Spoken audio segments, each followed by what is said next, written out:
Well, as I said earlier, I have a message to bring today about faithfulness. First and foremost, about God's faithfulness to us.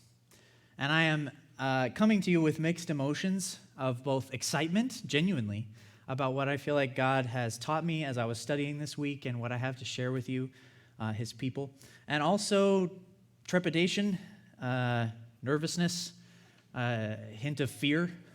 And here's why, because the passage today deals with a very, very difficult topic to preach on in our culture. The topic is actually, broadly speaking, human sexuality. But more specifically, it's about lust, adultery, marriage, and divorce. And I cannot tell you how difficult it is to prepare a message like this and to be careful with the words of Jesus and try to speak the heart of Jesus to a culture where so many different people are coming from so many different places. Okay? To start with, we just celebrated my parents' 35th anniversary yesterday. Quite apropos. Yeah, that's worth celebrating. Thank you. I agree. And that is a joy and indeed a hard-won victory.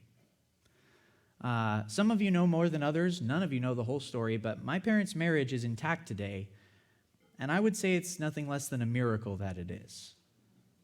It's been challenging, and I've watched and walked with them through a lot in that journey. I've also walked with very close friends and members of this church through incredibly painful divorces where their marriage did not last. I know intimately how difficult marriage can be. And I'm grateful to have a marriage that, on the whole, so far at least, hasn't been that difficult. But it hasn't been easy either. And I also know intimately how painful and destructive divorce can be.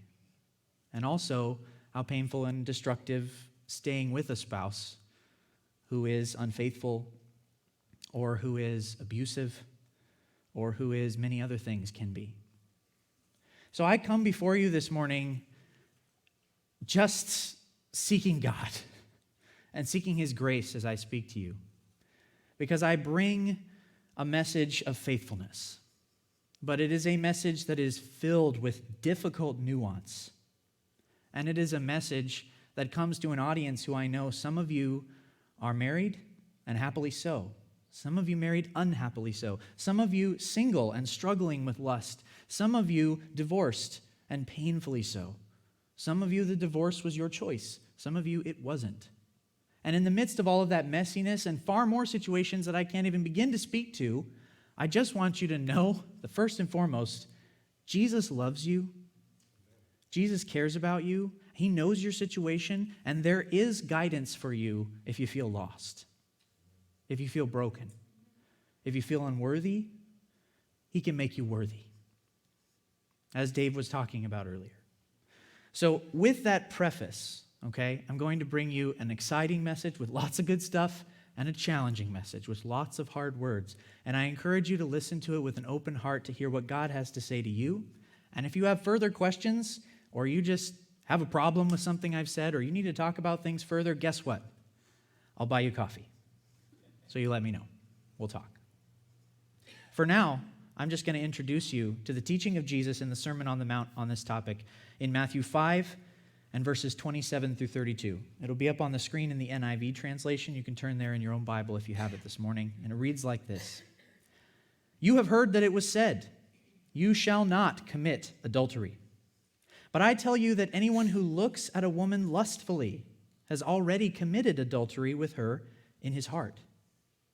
If your right eye causes you to stumble, gouge it out and throw it away. It is better for you to lose one part of your body than for your whole body to be thrown into hell.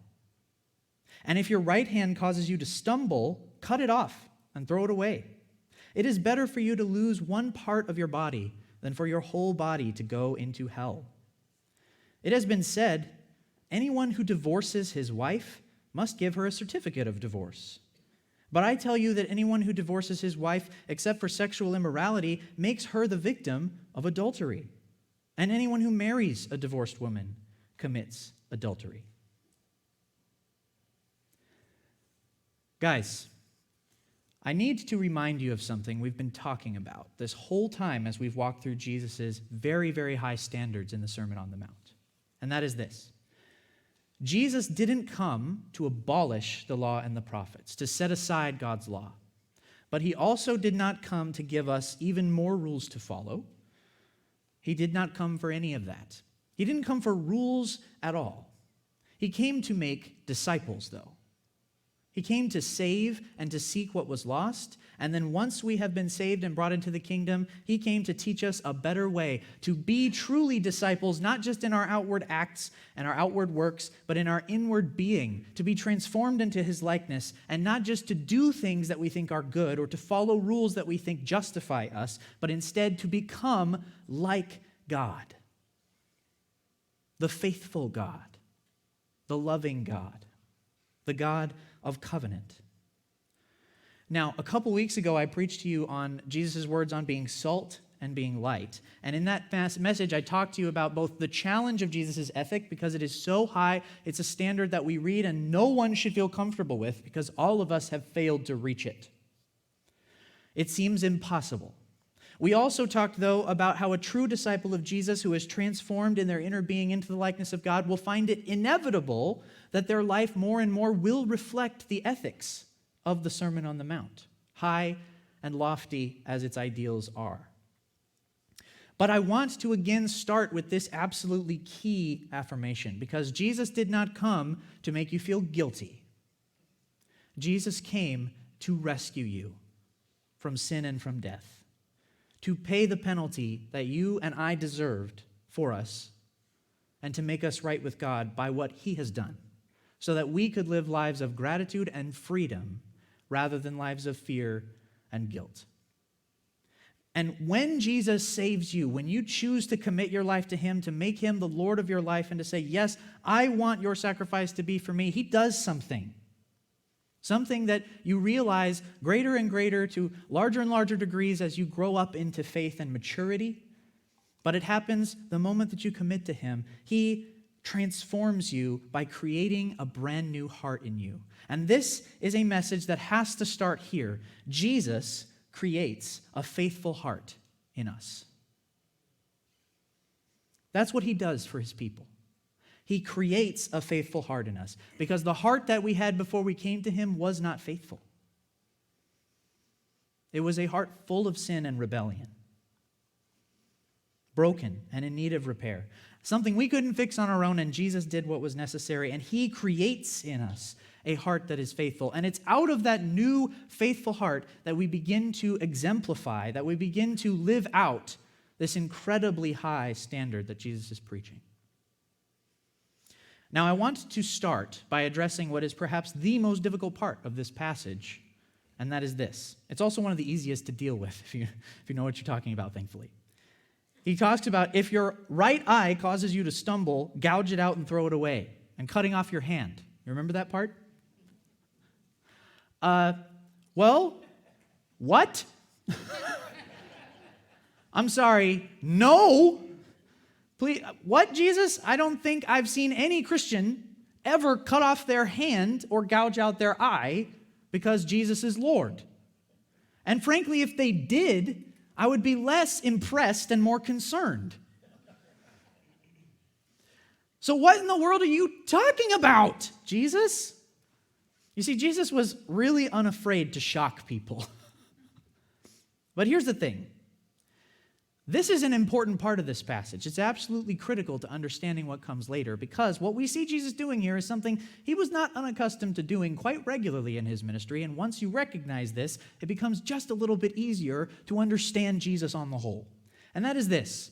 Jesus, like many rabbis in his day, was unconcerned about using hyperbole, overstatement for the sake of rhetorical effect, right? He is not being literal.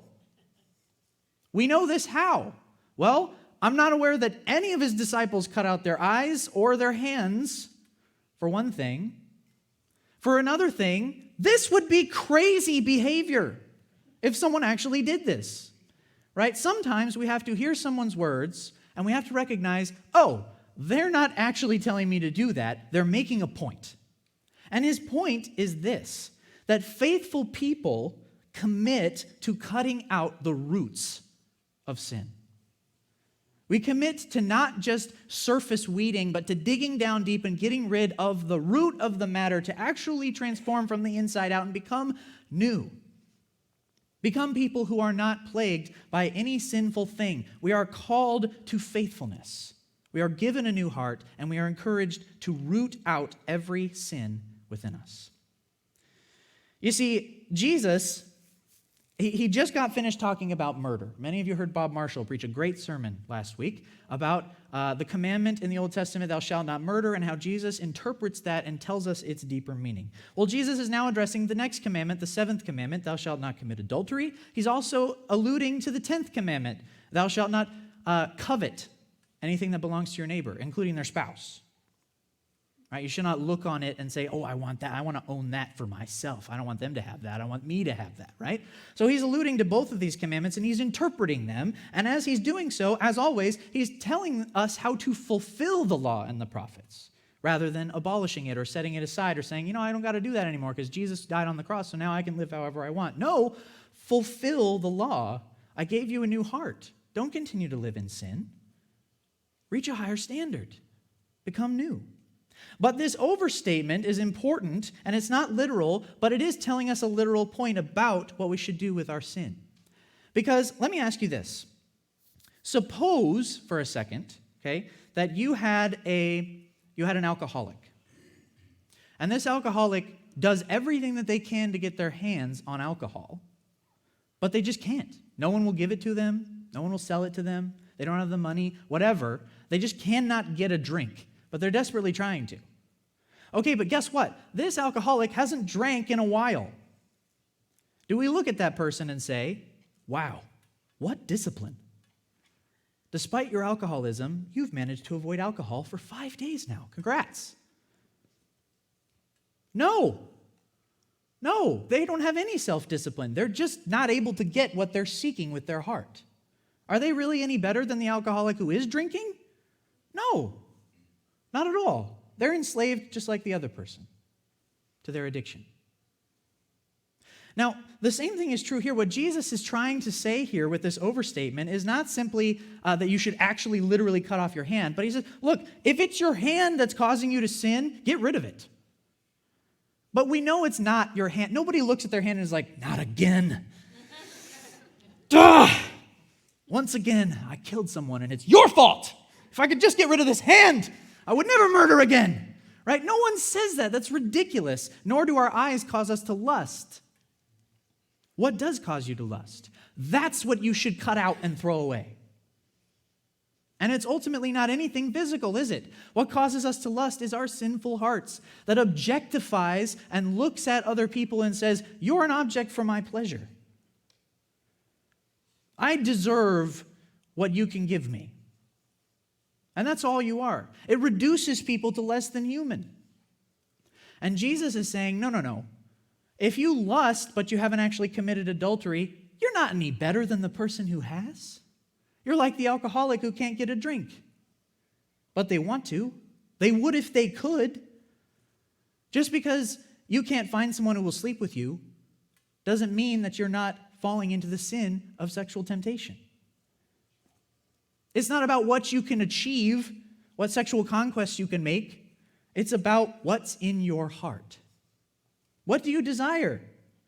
Do you desire faithfulness and love and covenant and to follow God's way? Or do you desire to reduce people to objects? If the latter, cut that out. That's what Jesus is saying. And he's using this overstatement as almost like a joke. If your hand is forcing you to sin, we'll get rid of it then. Better to get rid of that than to go to hell. Right? Which, by the way, should probably make a note of that. Hell.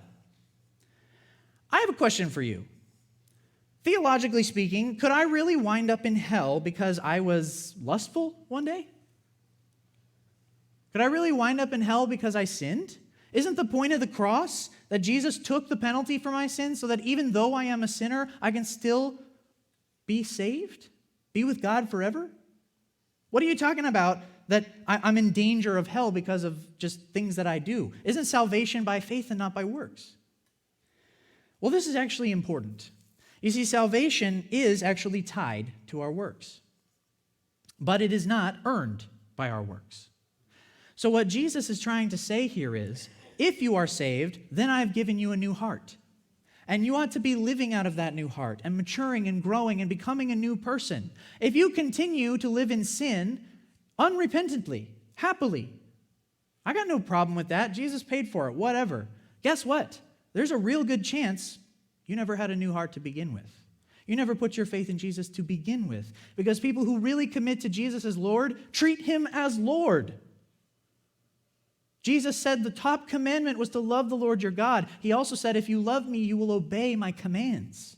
These are his commands. So it doesn't mean that if you lust occasionally, and that's not what you want, but you're still learning this new way of life, that you're going to hell. That's not what he's saying. He's not condemning anyone. He's merely saying, look, wouldn't it be better for you to get rid of just one hand than for you to die forever? To lose all of yourself? To miss out on God's best for you entirely? No. No. There's a better way. Get rid of whatever ails you with sin and learn the new rhythms of my grace. Learn to live my way. And experience, even now, heaven. Experience what it's like to live with God. Because Jesus wants to give you a faithful heart, and he will. It may take some time to learn how to live out of it. But we can do it. That's what the Holy Spirit's all about. The second thing I think Jesus is trying to get us to see, and we've already touched on this, but it's that faithful people, we don't see rules, we see purpose. Faithful people see purpose, not rules. Jesus in this whole sermon is talking about how the Old Testament law was misinterpreted because people were looking at it and saying, oh, that's the rule I have to follow. No, wrong. It had nothing to do with following rules. You could follow the rule of not committing adultery, but still be committing adultery every day in your heart. You would if you could, you just can't. Lust is more than just being attracted to someone, okay? If lust was being attracted to someone, then a person who is interested in getting married is just automatically lusting because that's often a really big motivation. But Jesus is not concerned that you have desires that are natural and God-given. He's concerned that you dwell on those desires and, again, reduce people to mere objects for your pleasure. He's just concerned with what you're doing in your mental life and how you're treating people, even in your thinking, because that's where it starts. Adultery doesn't start in a bed. It starts in here. And he's saying, cut that out. Get rid of it so that you can experience my best for you. So we see purpose, not rules. And that is the point. Because again, there is a critical difference between merely doing what looks good and actually being or becoming good. Jesus wants to create us as good people, as new creations, as people that are like God, that show God to the world. You are the salt of the earth. You are the light of the world. How can we be so if our lives don't look any different than those who don't follow Jesus? No. We must be made new. We must not merely do good, we must become good. And again, if you're merely doing good things because you would rather do bad things but you just can't, then you're not really doing good things. You appear good, but all of your actions are in fact evil. Because God only cares what's in your heart. That's what he cares about. So here's my final point today, and this is where we get into the most complicated part of this teaching because we get into the issue of marriage and the issue of divorce. And Jesus is teaching us here that God takes covenant faithfulness utterly seriously. I want to start with this point. That's good news. It's really good news that God takes faithfulness and covenant so seriously because he covenanted with us in Jesus' blood. That was his marriage promise to us, his people, that we would be saved, that there is hope. Now imagine if God was going to toss that covenant aside whenever he just didn't like us anymore. Whenever we behaved in a way that just really got on his nerves. Imagine if God said, you know what? You didn't do anything to negate what Jesus did on the cross, but I feel like we have irreconcilable differences. So I'm going to go over here and leave you. That would be really bad news, you guys. But here's the good news. That's impossible for God. That's not who he is. He'll never leave you. He'll never forsake you. No matter how you live, no matter how you hurt people, no matter how you hurt him, you can always come back, and he, like a loving father, welcomes you and says, welcome home. This is home. It's always going to be home. You can never stray too far because I am impossibly, unbeatably, unendingly faithful, and I love you.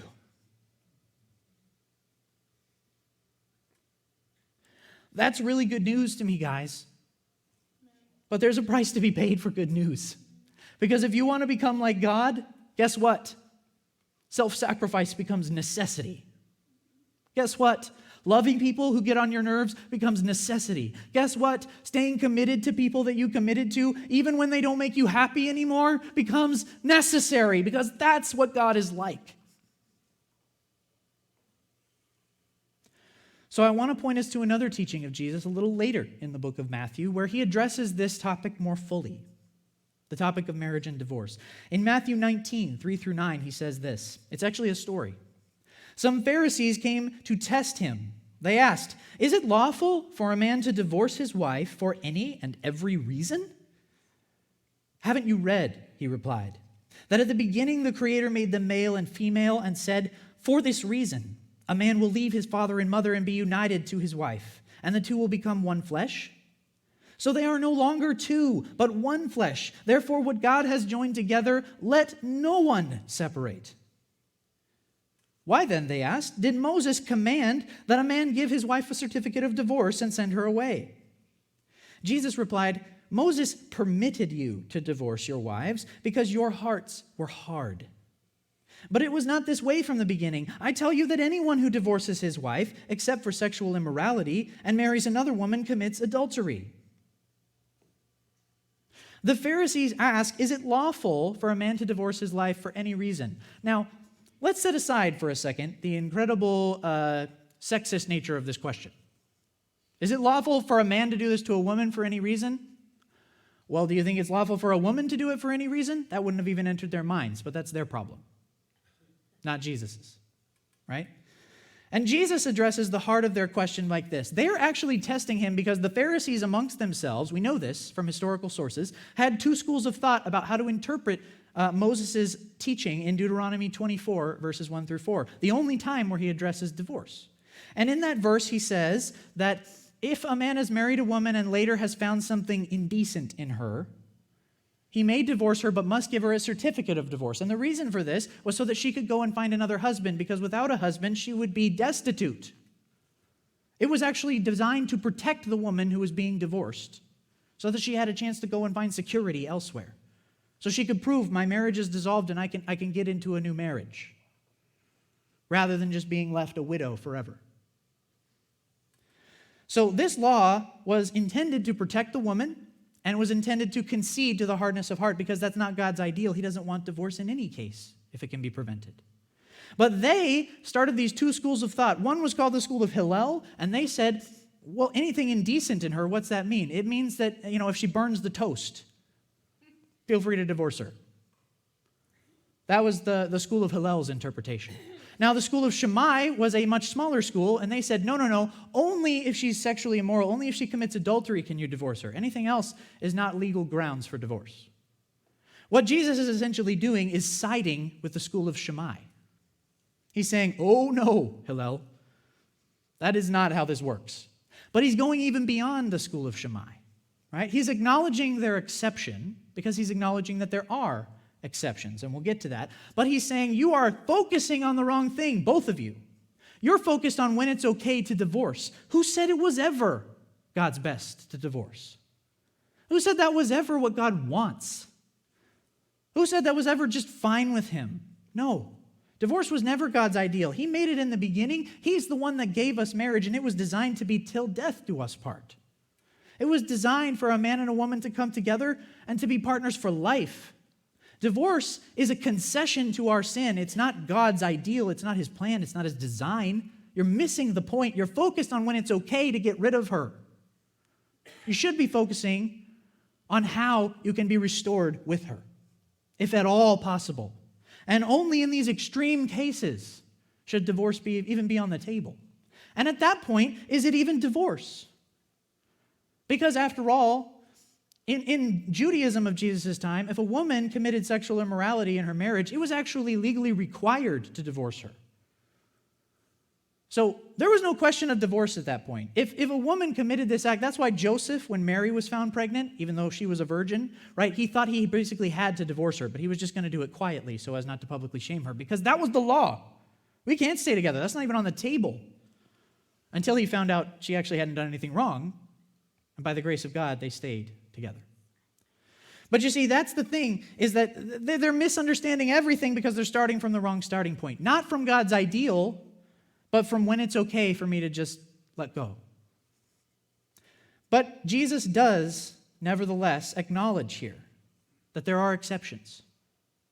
Even in God's high standard, we live in a fallen world, and people don't always live up to that standard. He says, except for sexual immorality, but Paul later interprets Jesus' teaching here, and he gives another exception. He says, if any brother has a wife who's not a believer and she's willing to live with him, he must not divorce her. And if a woman has a husband who is not a believer and he is willing to live with her, she must not divorce him. But if the unbeliever leaves, let it be so. The brother or sister is not bound in such circumstances. God has called us to live in peace. What Paul is saying is, if your spouse divorces you, if your spouse leaves you, if your spouse deserts you, even without officially divorcing you, you're not the one breaking up the marriage. You don't have to hang on forever, even though they've left you far behind. There are cases where it's okay to let go, but they're rare and they're extreme.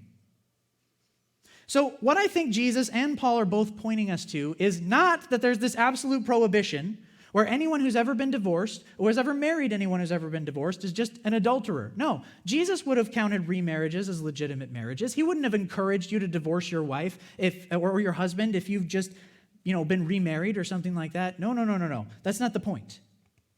Okay? The point that Jesus is making is not that there aren't exceptions and not that there's not grace when we fall short of the ideal. The point that Jesus is making is that there is an ideal, and we miss it too often because we're looking for excuses. So the question to ask in a marriage when you're thinking about divorce is not, when is it okay? The question is, where is my heart? Why am I considering this choice? And then you have to use wisdom. Okay, I believe that Jesus and Paul probably would have made other exceptions. They just didn't address it because it wasn't in their context being brought to them, right? But I believe that in cases of abuse, that there may be exceptions here. I believe that in cases of desertion, like Paul talks about, even if they are a believer but they desert you, there may be exceptions here. I'm not here to tell you all the exceptions because it's not about the rules. What I'm pointing out is they're not listing, here are the things where it's okay to get a divorce. They're pointing out that while this is an absolute ideal, there's also cases where it's complicated. And it requires wisdom, and it requires that we check our hearts and that we check what God wants, not what we want. That we're putting him and his objectives first. But this is where I want to end it. Because at the end of the day, this passage is about how we can live like God. But by implication, it's about what God is like. So I remind you of this. Jesus creates a faithful covenant heart in us. But he does it because he has already paid the penalty. He has already brought the grace. His blood is enough. His sacrifice is enough. And that doesn't mean that we don't live differently. That doesn't mean we don't hold a high standard, but it does mean that if you are broken, if you are lost, if you are hurt, if you feel guilty, there is love and grace and healing and restoration for you because that's why Jesus died. It's not the end of your story. It's not the most important part of your story. It's not over. And this is not a message of condemnation. To those of you who need to be reminded what faithfulness looks like, it's a message of challenge. To those of you who need God's grace and mercy, it's a reminder of the gospel. Jesus is for you, not against you. And he loves you. And he calls you to a high standard, but he doesn't leave you to walk that path alone. He is with you, empowering you, and giving you mercy when you fall short. So let us be people who cut out sin at its root. Let us be people who see purpose, not rules. And let us be people who take covenant faithfulness as seriously as God does. And as we imitate Jesus in that, I invite you to communion, to remember his covenant faithfulness and the covenant that he established in his blood. So I ask the worship team